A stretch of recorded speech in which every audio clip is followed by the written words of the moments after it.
د اسلامي امارت له راتګ سره تر بل هر وخت د ځوانانو سالمې روزنې ته پاملرنه ډېره سوې. د کندهار اطلاعات او فرهنګ ریاست مسؤلین وایي همدې موخې ته چې ځوانان مو باید سالمه روزنه ولري او په راتلونکي کې اسلام، خاورې او خلکو ته په رښتیني ډول خدمت وکړي. د رسېدنې په موخه اطلاعات او فرهنګ ریاست ګڼ شمېر ښوونیز او روزنیز پروګرامونه د کندهاري ځوانانو لپاره پر لار اچولي. د اطلاعات او فرهنګ ریاست د ځوانانو چارو امیر قاري حمدالله سعید وایي د ځوانانو د ښوونیز او روزنیز پروګرامونو ترڅنګ د هغوی د تشویق په موخه ځانګړي تشویقي غونډې هم جوړې کړي چې پکې د ټولنې، پوهنتون او ښوونځیو وړ او لایق ځوانان پکې ستایل سوي دي. د کندهار اطلاعات فرهنګ ریاست د ځوانانو چارو امیر قاري حمدالله سعید وایي د اسلامي امارت له برکته مو د ځوانانو لپاره د کندهار اطلاعات فرهنګ ریاست لخوا ګڼ شمېر ښوونیز او روزنیز پروګرامونه پلي سوي ترڅو ځوانان مو په اسلامي او ملي روحیه سمبال او په راتلونکي کې په رښتیني ډول د هیواد، خاورې او خلکو خدمت وکړي. نوموړي ناوسي ته په اشاره وویل د کندهار اطلاعات فرهنګ ریاست د دې ترڅنګ د ناوسه ځوانانو لپاره د خصوصي پوهنتونونو سره په تفاهم د وړیا او یا هم تخفیف له مخې سکالرشیپونه برابر کړي دي. د ځوانانو لپاره د زده کړیزو پروګرامونو په موخه ځوانانو ته دلته تقریبا موږ سره د دې په داخل فامیلیت کې ډېر پروګرامونه مخته ورته دایر کړي دي. د ظرفیت لوړونې اړوند مو سیمینارونه ورته دایر کړي دي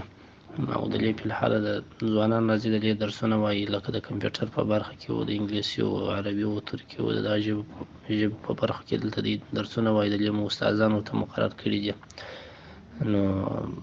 ځوانانو ته دلته د تعلیم په برخه کې هم زیات کار کړی دی ډېر چې دلته راځي دلته خپلې زده کړې وکړي یعنې په زده کړې بیا هم په وړیا توګه باندې. په ورته وخت کې ځوانان او د یاد پروګرامونو ګډونوال وایي په کندهار اطلاعات فرهنګ ریاست کې ځوانانو ته د زده کړې لپاره زیات فرصتونه برابر سوي او د یاد ریاست د هڅو او فعالیتونو هرکلی کوي. دوی پر هغو ځوانانو چې وخت بې ځایه تېروي غږ وکړ چې تعلیم وکړي او وخت په داسې چارو تېر کړي چې د اسلام او هیواد ګټه پکې نغښتې وي. نوم مې زبیر احمد کریمي دی، د کندهار ولایت یو تن اوسېدونکی یم. د نورو شاګردانو څخه هم دا هیله ده چې په دغسې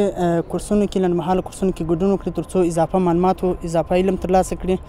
او د دولت څخه مو زه ډېر منندوی یم الحمدلله چې داسې کورسونه یې موږ ته په لاره واچول، داسې پروګرامونه یې موږ ته په لاره واچول. د دې څخه زه ډېره مننه کوم،